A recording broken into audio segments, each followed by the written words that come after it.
All right, y'all. So let's talk about In Your House, NXT, top to bottom. We're going to start with the main event, which was Io Shirai defeating Charlotte and Rhea Ripley in a triple threat match for the NXT Women's Championship in what I am told and was sworn that this is the deepest women's division in all of WWE and maybe all of the business. It's certainly not the deepest it's the best, but it's very top heavy. There's a big separation of talent between the top level, especially the champion now of NXT, and everyone else. Literally everyone after like Dakota Kai, who is like the fifth best person on the roster. It looks like a bunch of trainees, but before we get there, let's talk. Well, that's just my opinion of the women's division. I just don't see the amount of greatness that everyone else sees. But there is one greatness, or at least three greatnesses. Three greatnesses, three greats. Io Shirai is now the women's champion. It finally happened. It was finally necessary. It was absolutely necessary that Io Shirai won the title. It was absolutely necessary. If she didn't win the title, Lord, I do not know what they could have done. But she won the title, so this is great. She did a dive off the top of the set. I thought that was awesome. So we got Io as the flag bearer for NXT, which is the right move. Rhea Ripley obviously can turn heel or something and feud with her later on down the line. What Charlotte is going to do, Charlotte is actually going to be on Raw tomorrow. Oh, well, I shouldn't say tomorrow. I should say the date. Raw, June the 8th. So, which is the day after NXT. So, for some reason, we're gonna have to have deal with Charlotte 2 days in a fucking row. Oh, you didn't get enough Charlotte in the main event tonight. Well, you got to get some more Charlotte tomorrow. You got to take your daily Charlotte. Anyway, it was a good match. I liked the finish. The moonsault while Rhea Ripley was in the figure eight. Triple H says that finish was done for a specific reason, and that specific reason will become apparent in 3 or 4 months. 3 or 4 months? Okay, I'm gonna trust Daddy H on this one. I love the streamers and the confetti and everything they did for Io Shirai. It was kind of shit though, because it would have been more impactful if Io Shirai had actually beat Charlotte, and you could have just, this match was, Io Shirai versus Charlotte is a strong enough match for you to have closed the show. You didn't need Rhea Ripley. You could have brought Rhea Ripley back later and then protected her and didn't have her get beat. But again, Triple H said him and Shawn got a plan. They the masterminds. They got a plan. But I would have just not beat my 23-year-old, the hottest property in the company last year, was Rhea Ripley and Keithley. Now you done burnt both of them out. Rhea Ripley just got beat. This is her second title match. She got beat again. She got beat by Charlotte at WrestleMania. I don't know what you do with it. I guess, hey, look, I don't know. We'll have to see. We'll have to see when we get there. But I've been told this is the deepest division of all time, or whatever.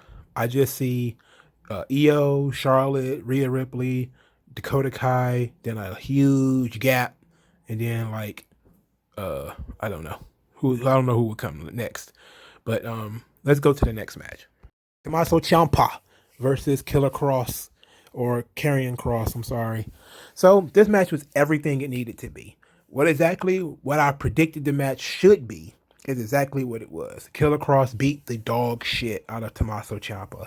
He didn't sell any of his offense effort, none of his strikes anyway. So Tommaso Ciampa came in hitting hard. Kross was, he would back up, but he wouldn't go down. And he would just kind of no-sell chops and stuff like that. And Ciampa was really laying it in. He was really doing some good shit. But Killer Kross was just stopping him at every turn. And it seemed to be a theme throughout the evening, because every match featured a bigger opponent versus a smaller opponent. It was a theme throughout the show. And one of the themes was that the bigger guys would not sell that much for the smaller guys. And that was a good thing, except for, we'll get there when we get there. But it was a really well done match. It was very physical. Did a choke bomb on the ring apron, which seemed to take a lot of the piss out of Tommaso Ciampa. It actually made me think that they was going to do that for a finish. The choke bomb is, two hands across the neck, lifting him up, throw him against the ring apron. It looked a lot like the ring apron power bomb that Kevin Owens would use.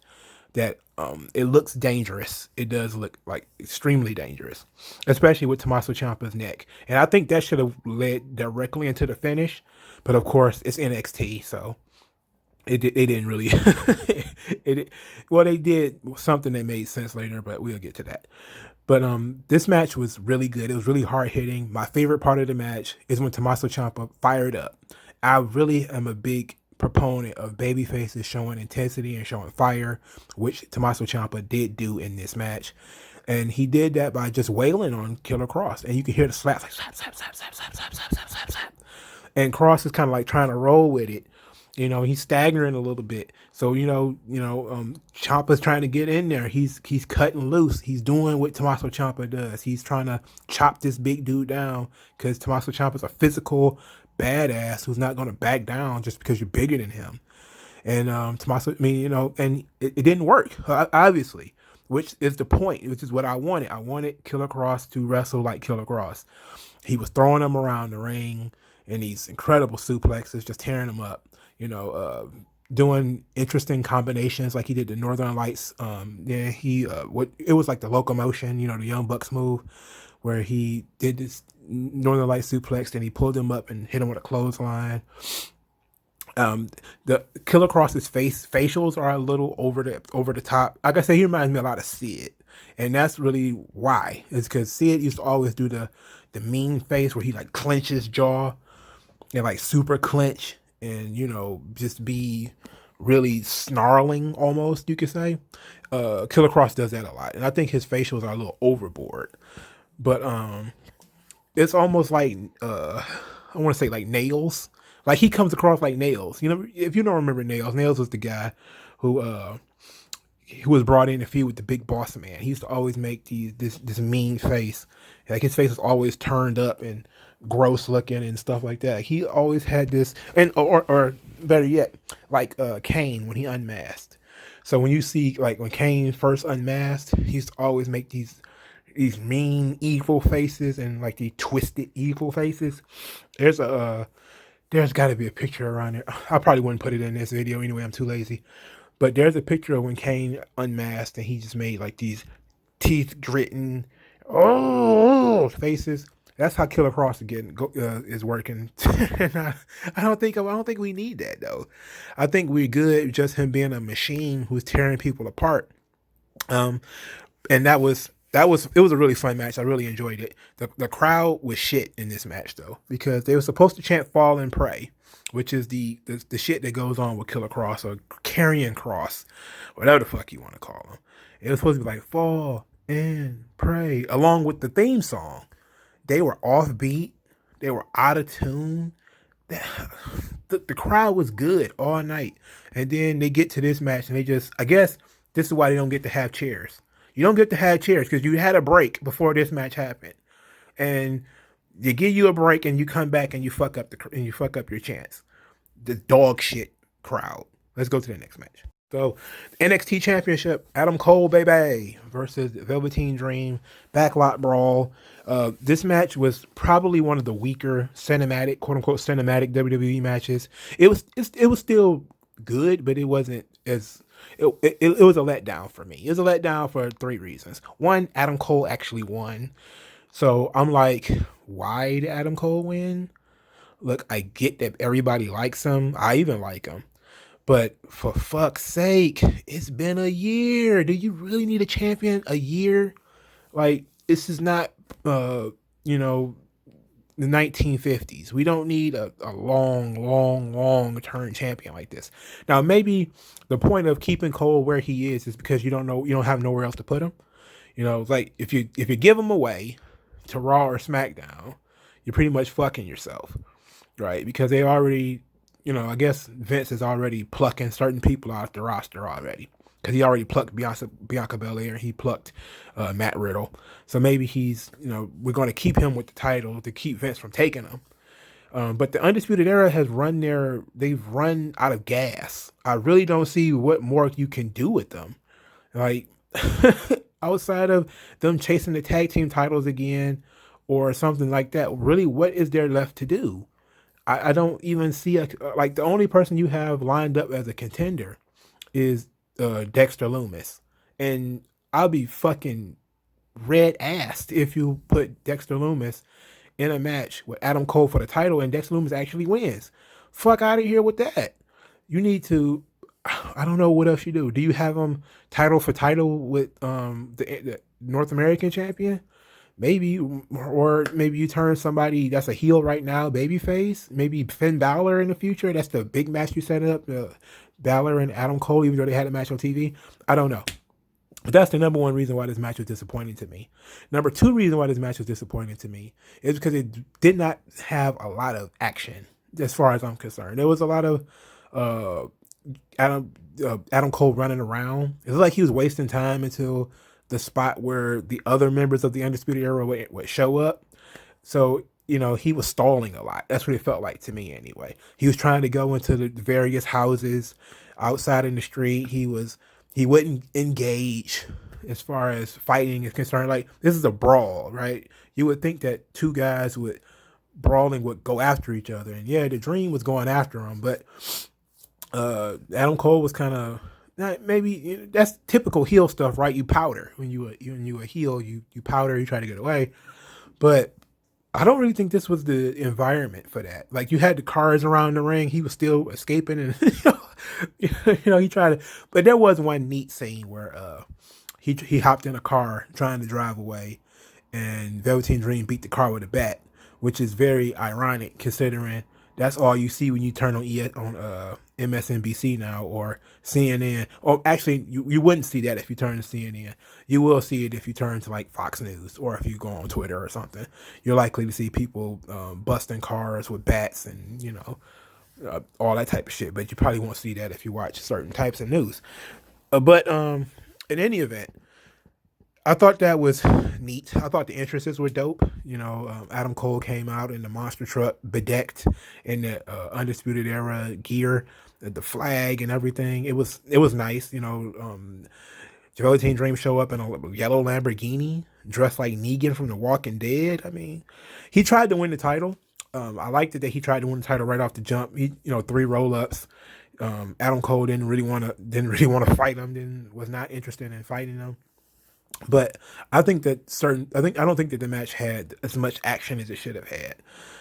There was an interesting part where Velveteen Dream retrieved a ladder, and he put the ladder up. I guess he was going to do the elbow from the ladder onto Adam Cole, who was on the top of a car. He had slammed Adam Cole on top of a car. And then, you get the bright lights, and here comes Bobby Fish and Roderick Strong, and they're going to interfere in the match, and that's what they do. They beat the shit out of Velveteen Dream. They go to the back of the monster truck, start throwing a bunch of chairs in the ring, because apparently the monster trucks just have a lot of chairs on them. And Dexter Loomis comes out of nowhere. He was under the ring, apparently. I guess he was under the ring this whole time. And Dexter Loomis is under the ring. And he fights off Fish and Strong. He kidnaps them by putting them in a trunk of a car.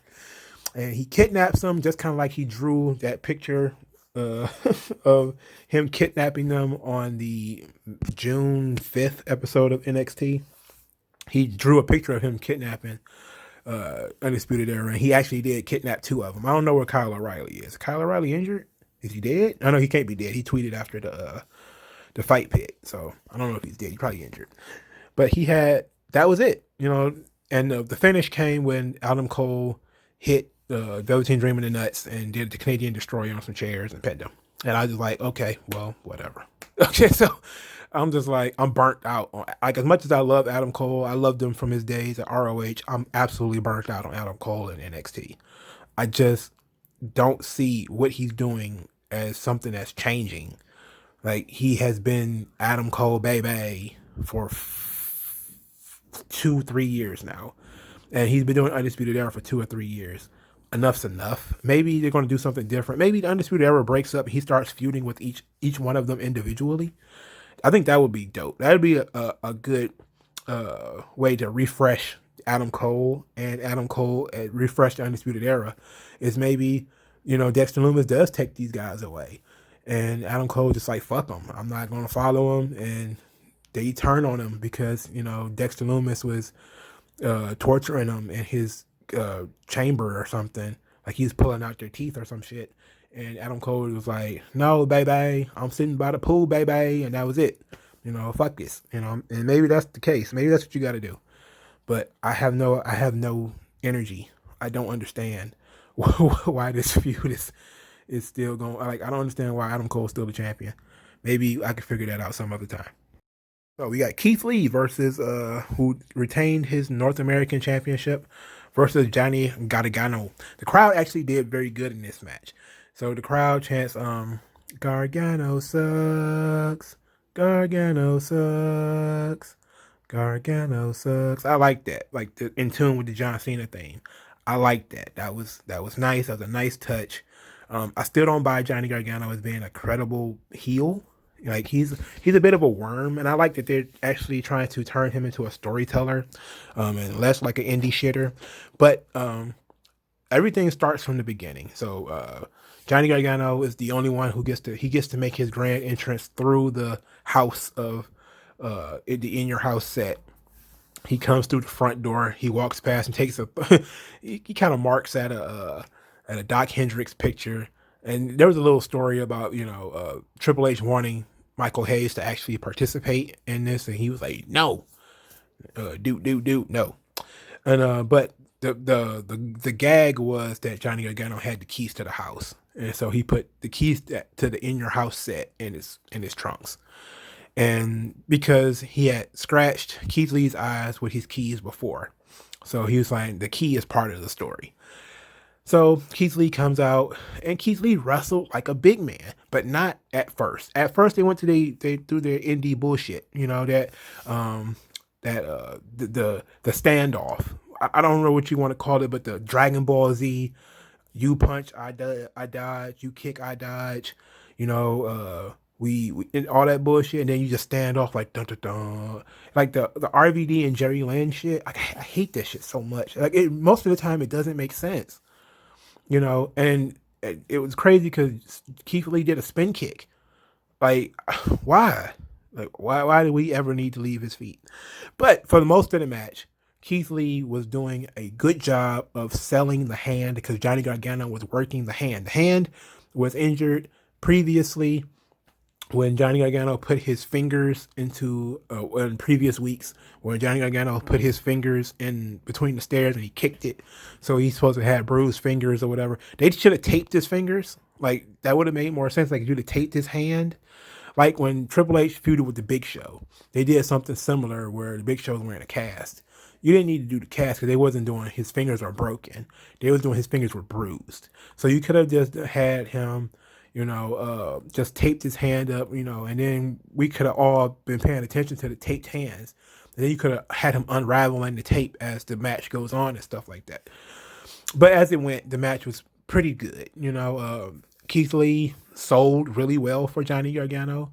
I had some problems with it. One of my major problems is that not just the thigh slapping, which Randy Orton. Ooh, I knew Randy couldn't be nice for long, dog. But he noticed all the thigh slapping during the show. But but it wasn't just thigh slapping, okay? No, because Johnny Gargano was going to slap his thigh. He has to do it. Him and Adam Cole, they have to do it. They cannot have a match on which they don't slap their thighs and bruise themselves to death slapping the thigh. I just don't get it. But they're obsessed with it. It wasn't just the thigh slapping. That was the problem. The problem was they was outside the ring for so long. Now, one time they go outside the ring and they was out there forever and it made sense. But the first time they went outside the ring and they was out there forever, it was only to do a spot with those Amazon cameras that, people put on their houses to watch for porch pirates. I forget what they call it. But Johnny Gargano was trying to he couldn't find an advantage other than grabbing the hand on Keithley, and so he just said, "Fuck it, I'm bailing." So he powdered. He got the hell out the ring. He went up the ramp, and he decided he's going to go through the front door, not through the garage, which is wide open. He's going to go through the front door. So he's knocking on the door, and he's jiggling the handle on the door, and you can see through the Amazon porch camera that Keithley is approaching him. So you can see him in the distance, and Keithley comes up, and you can watch Keithley beat him up right in front of this camera. It was dope. It was a dope shot, but they was outside the ring forever. Why didn't they get counted out? If it was AEW, I would have said the same thing. If it was AEW, I'd have been like, why are they outside the ring so long? They outside the ring forever. So another time they was outside the ring forever. Johnny Gargano did a tope, through the ropes. DDT Keithley on the floor. And Keithley was about to get counted out. And now this actually made sense because Johnny Gargano was trying to win the title. He gets in the ring and stops the ref from counting Keithley out. But they was outside the ring forever. But then the third time they was outside the ring forever, which I think is actually connected to the second time, is when Keithley pounced, did the body block to Johnny Gargano through the plexiglass, and it sounded like a bad motherfucker. It always sounds like that plexiglass coming apart has such an amazing sound, and it always works for Elimination Chamber. It's always going to work now. I'm glad they're doing it because Charlotte actually threw Io Shirai against that, or is it Rhea Ripley? One of the two against that plexiglass, and it always makes a great sound. It's that hockey sound, like boom, like you body blocking somebody against that hockey, those hockey glasses. But this time it collapsed, so he knocked Gargano through the barricade, through the plexiglass, and then carried him to the ring on his shoulder. I thought that was a badass moment. But they was outside the ring forever. Like, they was just out there chilling. And I'm like, oh man, if it was AEW, man, I would have to say, why are you outside the ring so long? But outside of the thigh slapping, Johnny Gargano was really good in this match. He worked like a smaller guy wrestling a bigger guy, and his only chance at winning was to take advantage of things that he had set up weeks ahead. So he would step on Keithley's hand because he injured his hand. He would step on his hand. He was doing the Pete Dunne finger bending stuff. It was really dope. It was really good storytelling because Keithley wrestled like a big guy. So he was trying to use his hands. He was, he was hitting them with clotheslines and slams and stuff, but he would do little things like he tried to punch him one time, and while Gargano was down and Gargano moved, and he punched the ring, and he had to sell that. So Keithley did a good job selling. He didn't. Was he kind of overselling it? I don't know. I don't think so. Maybe I think he was selling it sort of appropriately. I liked the finish. The finish was very definitive. It wasn't a bullshit finish. Gargano was in trouble. Candice LeRae comes out and tries to distract Keithley. So Mia Yim comes back out, and I gave a thumbs down to that because I don't want to see Mia Yim or Candice LeRae again after I watched them earlier. But Johnny Gargano hit his slingshot DDT from there. The only false finish in the match. So that was it. Keithley kicked out. He powerbombed him again, did his finish, and that was it. Keithley wins. And I said in my predictions that Keithley has been cooled significantly since winning the North American title. He is no longer the hottest act in the company. And he was, along with Rhea Ripley, one of the top acts in the whole business until they put the title on him. And then for some reason, it's been all down here. It's been pink shoes, jokes, and bullshit. And hopefully he gets serious now. He wrestled that match seriously. It wasn't bullshit. He treated Gargano like a serious threat. Gargano wrestled the match like it was serious. Again, he slapped his thigh 1,000 times, but it was a good, fun match, good wrestling match. Can't be mad at it. Let's go on.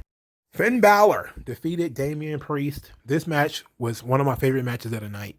Even though, a lot of people give Damien Priest some grief. A lot of people is giving Damien Priest some grief because he lost again.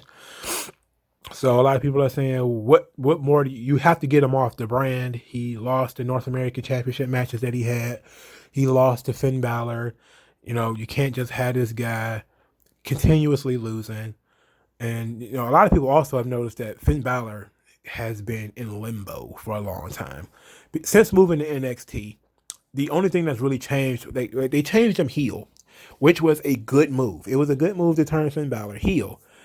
But now, because they didn't have any heels ready for him, they didn't have any baby faces ready to fight him. Other than Matt Riddle and Johnny Gargano, and Johnny Gargano I think got injured, and then he beat Matt Riddle on a random takeover.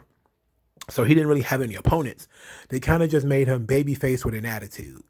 So now he's the Prince, and you bet not miss. And that's really all he says all the time now. But Damien Priest is really good. Like I fucks with him the long way. Okay, so the match started out really hot with Damien Priest comes out to the ring first. They for some reason Mauro Ranallo mentioned Brandon Lee, but when he put that visual in my head, I was like, God damn, he does look like Brandon Lee. He looks like a little bit like a Brandon Lee meets Roman Reigns. Like he looks like the coin side. Like if Roman Reigns is tails, he's heads. Okay, like they're the two sides of the same coin. I think that if they put them in the ring together and they stood face to face, people would pay to watch that match. And Damian Priest could deliver. I think that he would be really good. And in this match, he delivered. He didn't wrestle too much like the indie bullshittery, even though he did. He too was involved with a lot of thigh slapping. But the match was structured appropriately. It started out really hot because Finn Balor is angry at this guy for beating him up and hitting him in the knee with pipes and shit. So he comes out, shotgun drop kick from the jump. They going back and forth. They're hitting each other really hard. I really enjoyed this match. You got Damian Priest, who is working a more methodical pace. So he's doing, chin locks, but he's also doing big moves, also like choke slams from the top rope. He's getting a chance to showcase what he can do because Finn Balor doesn't have anything to prove. So he's really getting an opportunity to show that he can be physical and he can fight dirty. He can be vicious. But so I like that. And earlier in the match, they do a spot when it comes to these stairs. This makes sense later. So there's the stairs. There's two parts to the stairs. There's the top part and the bottom part. Damian Priest takes the top part off. I don't know what he did with it. He just kind of tossed it to the side. The bottom part, he picks up Finn Balor and he jumps from the bottom part and up and sidewalk slams him onto the ring apron. Boom, big spot, a lot of damage. We know ring apron, hardest part of the ring. Like he working the back and neck area. We see where he's going with this. So match happens, they're working, hitting each other really hard. They're not hitting each other like super hard, but it's physical. Like they're not as physical as Ciampa and Cross would get because, that match is a higher level match. And this is kind of where people need to understand that you don't throw everything at people because so many of these matches were kind of the same where you had Finn Balor and Damian Priest, big guy, little guy. Keithley, Johnny Gargano, big guy, little guy. Cross, Ciampa, big guy, little guy. But they were all very different, okay? And then they also had different results. Like Cross and Keithley wrestled like big guys. And Damian Priest also wrestled like a big guy, but he was a heel. So, but the finish I thought was crazy. So Damian Priest has to he's going to go back to these stairs. And he's going to Razor's Edge Finn Balor off the ring apron onto these stairs. And he's going to kill him, okay? That's his plan. His plan is to live forever, and the only way for him to do that is he's got to somehow destroy Da Prince, right? So Finn Balor, of course, escapes. He does his shotgun drop kick, and then Damian Priest flies off that ring apron. And I am almost shocked that he was not paralyzed. The Damian Priest's back hit those stairs and he flipped over. It was just like if you saw the footage of Rick Rude breaking his back in WCW, where I think it was Sting jumped off of the top rope and Rick Rude tried to catch him. But WCW used to have that elevated ring because they used to spin. So he would jump off of that and Rick Rude hit his back on that elevated part. Or if you've seen the footage of Shawn Michaels hitting his back on that casket in that match with Undertaker, that's exactly how Damien Priest's bump on them stairs looked. It looked terrible. Okay. I legit was like, oh shit. And I very rarely sell things that I see. And I sold the shit out of that one, dog. I was like, hope my man can walk. And that led directly into the finish. It was a very logical finish. Because after he hit his back on them steps, I don't think he stood upright again. Okay, so he was still laying on the mat when they went to commercial. But so he gets in after that violent crash, Finn Balor rolls Damien Priest into the ring, coup de grace, top rope stomp. He pinned him, and usually after the coup de grace, well, since he comes back to NXT, he usually does the coup de grace and he does the 1916, the DDT. But maybe Damien Priest was actually hurt and he couldn't. Or maybe they just wanted us to think he was hurt and he was selling. But he was still on the mat, looking up at Finn Balor. It looked like this feud might not be over. So hopefully, but Damien Priest is a very talented guy. A lot of people are giving him grief because of how he's being booked. But Ric Flair said something that was interesting in that in the 24th documentary. I watched it. I was going to do a video on it, but I decided not to. Or unless somebody tells me to, I probably will because, I do need material. But he says, I won 16 matches. I lost 7,000. So when you think about that, about Ric Flair, he won those 16 world titles, but you never really pay attention to how many matches he lost. And I think Damien Priest with the right machine behind him, like if he gets the actual WWE machine behind him and not just you don't really fit in the NXT crowd, or, maybe you're not the guy in this division, you could get that from him. And I think if you put him on SmackDown, because SmackDown is more wide open than Raw, because Drew McIntyre is pretty set as the top babyface on Raw. I don't see him losing the title anytime soon. But Braun Strowman, I think they're looking for a reason to take the title off of Braun Strowman. Okay, so I think they're just sitting back like, holy shit, we got to put the title on somebody. Can't put it on Miz and Morrison, but holy shit, we got to put the title on somebody. But ultimately, I don't think that his stock is in the toilet though, because just because you lose matches doesn't mean that you're less than. It depends on who you're losing to. Damien Priest lost to Keithley, who was a top guy, and he lost to Finn Balor, who was a top guy. I think he might have also lost to Donovan Dijak, who is not a top guy. I'm not feeling that. But ultimately, Damien Priest is a good prospect. He's a little older than I thought he was going to be. I remember what his name was in ROH as Punishment Martinez. So I like the guy. Maybe that's just me being naive because I like him. But I think that Punishment Martinez or Damien Priest is a good talent. I think people should stop worrying so much about wins and losses. Just see where he goes with this next.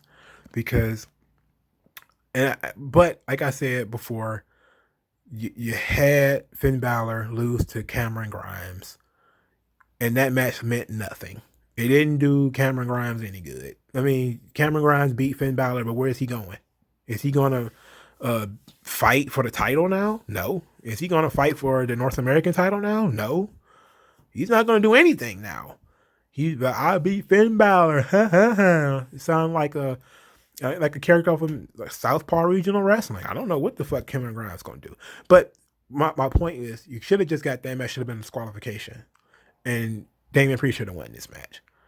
I did not like that finish. Well, I liked the finish because it made logical sense. But Finn Balor didn't need to win. That's all I need to say.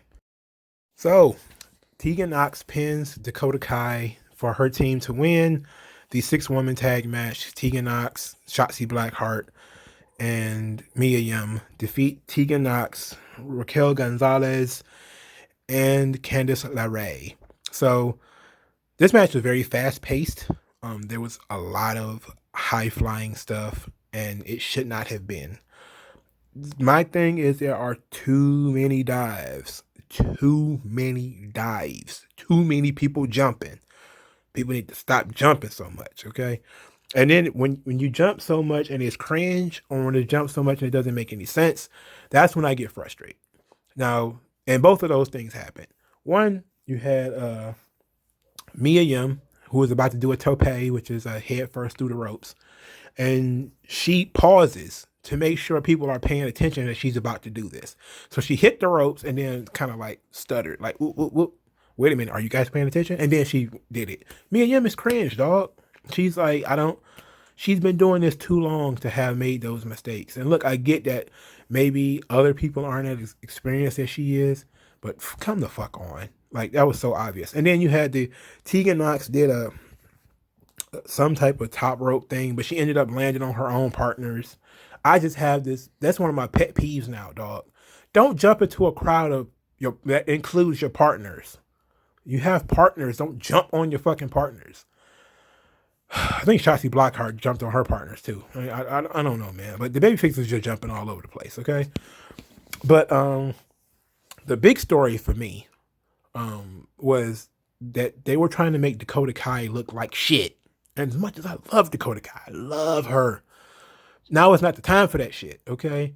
Dakota Kai and Raquel Gonzalez just really are starting to meld. And I know they've been friends for a while now, maybe a couple of months, but they haven't really been established yet. And they already got, Dakota Kai kicking Raquel Gonzalez in the face, and she almost kicked her in the face earlier in the match. There's a lot of miscommunication. I'm really not a fan of that stuff. Not a fan of that at all. Like, they need to be fighting for the women's titles, the women's tag team titles, because you need those titles to be brought over to NXT eventually. So you need to have at least two women on the roster ready to challenge for those titles. And Raquel Gonzalez and Dakota Kai were those two women, as far as I was concerned.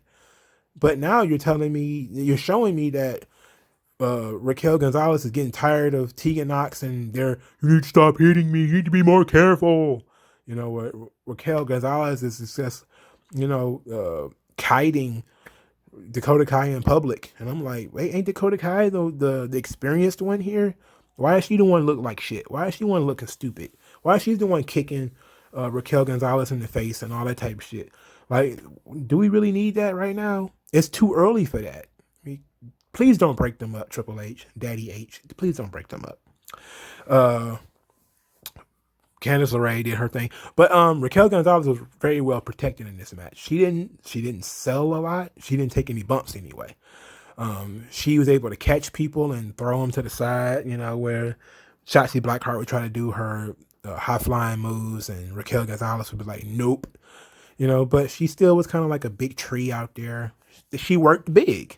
The big people worked big, and it ended up being a success. Surprise, surprise. She didn't go out there and try to be a lucha libre star. Okay. But it was a very fast paced match, a lot of energy, a lot of action. It was okay for what it was. Mia Yim and Candice LeRae fought off to the back. Dakota Kai kicked Raquel Gonzalez in the face and then got pinned by Tegan Nox. Oh, Tegan Nox. Fuck. I'm not mad that Dakota Kai lost. I'm mad at Tegan Nox. We can't get rid of her. I want her to go away. Now, I started this video by saying that, talking about people was talking about how great the NXT women's division is. And like I said, man, there's a huge gap in talent. Okay, there's Rhea Ripley and Io Shirai and Charlotte. And when Bianca Belair was in the show, she was way up there. And then there's this gulf of talent. And then there's like Dakota Kai and Tegan Nox and Shotzi Blackheart and all them. Like, they don't even look like contenders. Most of the time they get beat on TV. Then there's an even bigger chasm between the Tegan Nox, Dakota Kai level female performers and the Xia Lees and the Aaliyahs and the Santana Garretts and the Chelsea Greens. Even though I'm pretty sure, I don't know what they're going to do with Chelsea Green. Maybe Chelsea Green's going higher up on in the NXT Women's division. Maybe Chelsea Green is Io Shirai's first opponent. Who knows? But you have a lot of trainees that, the Kaden Carters and the Xia Lees, and those women aren't even nowhere near title contention. So that's why you need the tag team, the women's tag team titles, so that other women have things to do. Because you could always just take Mia Yim and another female performer, maybe Kaden Carter, who I think is also half black, and you could put them in a tag team and have them wrestle Bayley and Sasha Banks just for the experience. Just like you had Team Kick, who was Tegan Knox and Dakota Kai wrestle the Kabuki Warriors. You could have any two coalition of women wrestling the women's tag team champions just so you can have them doing something. But now you only have one women's title, and everybody else is leaps and bounds better than even the second group of people, which includes all the people who are in this match. Okay, well, Raquel Gonzalez is not on the level of everybody else in this match, but everybody else in this match is like the B team of the NXT Women's division. And then you have the C team who never even comes to Takeover, which would be like I said, Xia Li and Aaliyah and Vanessa Bourne and all of them. They barely make TV. So when people start saying like, "Oh, this is a deep division. It's so good. It's so deep," and you're like, "Man, look, I see the big gaps in talent between Charlotte and Dakota Kai, who I like. There's a gigantic gap especially in presentation." Not just in actual talent, but in actual presentation. Because when I watched Mia Yim wrestle Charlotte, I did not see that the division was so tight that anybody could be at the top. I didn't see that. I saw Charlotte trying to have a match with a 10-year experienced rookie. That's what I saw. But that's just me, and maybe I'm just being harsh because I'm not really a big fan of Mia Yim. But I didn't think she was that bad in TNA. And maybe it's because she's wrestling in pants. That's the problem. Or maybe she's just gotten worse. I don't know. But Mia Yim needs to stop. It's got to stop somewhere. But we also need to cycle in some new talent. Like I like Xia Li. We need to bring Xia Li on in.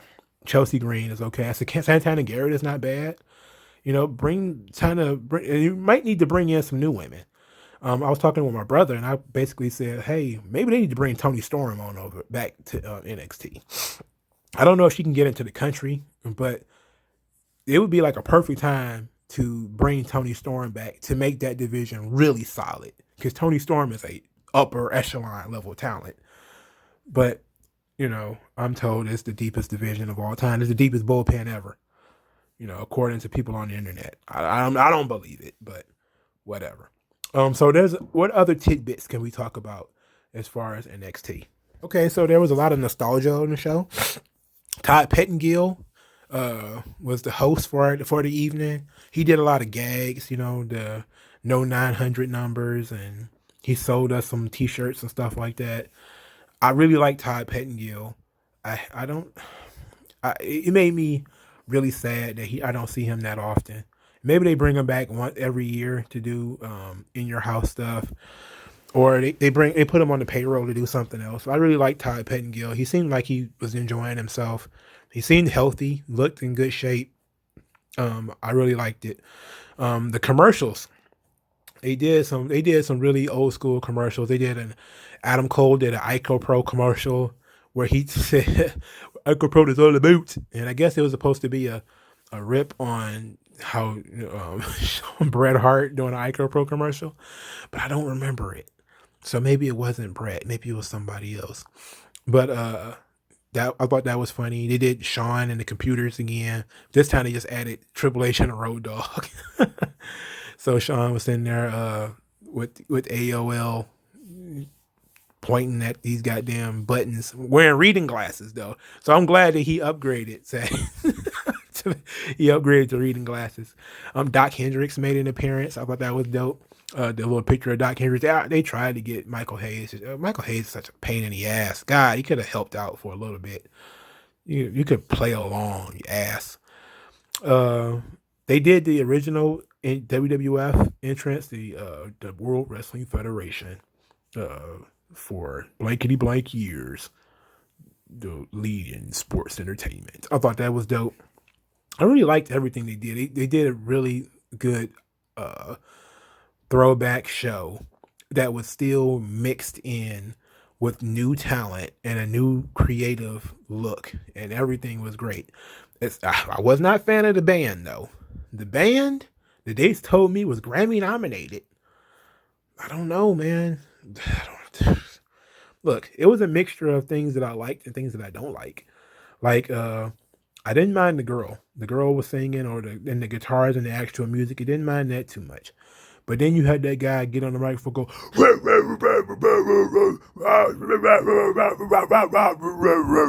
I'm like, what the fuck is this? How are you singing and I don't understand nothing you're saying? Like, I don't never understand that about my white friends. I don't understand that about y'all white people, man. I'll tell y'all can listen to that. But, to close on a positive, the ice cream bars are official. They've been official for a while now, but they're now official because WWE is doing commercials for them. And they did a men's commercial and a women's commercial. And in the men's commercial, you had some guy who I don't know who it is. He put a whole ice cream bar in his mouth. And I was just like, bro, you don't need to do that. We don't need that level of greed. That's just gonna make people upset. Don't do that. Don't do that. And then you had Rick Boogs. What the fuck is his name? Bugenhagen. And he did his power ballad scream. Oh my god, that shit was great. Oh, I hate that they don't use him. Why don't they use my man Boogs? Like the crazy thing is, Boogs got himself over doing Freddie Mercury power ballad screaming on one episode of NXT, and they will not let him back.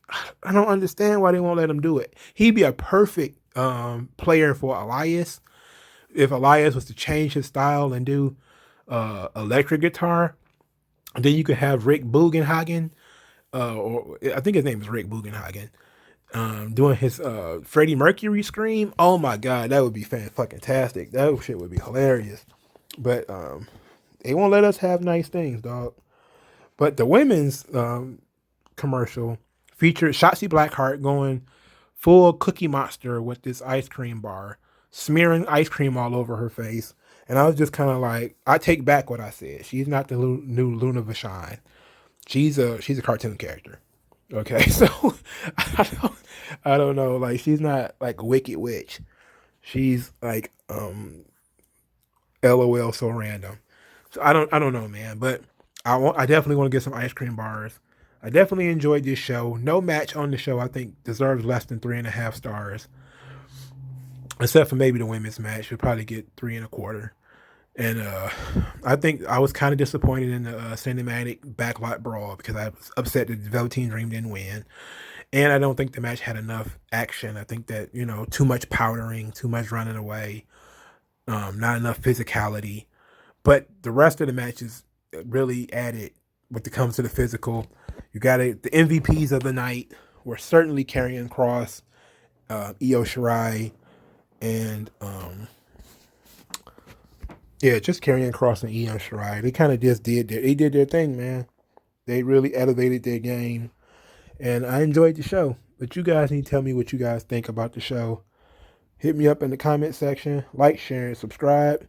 Be magnificent.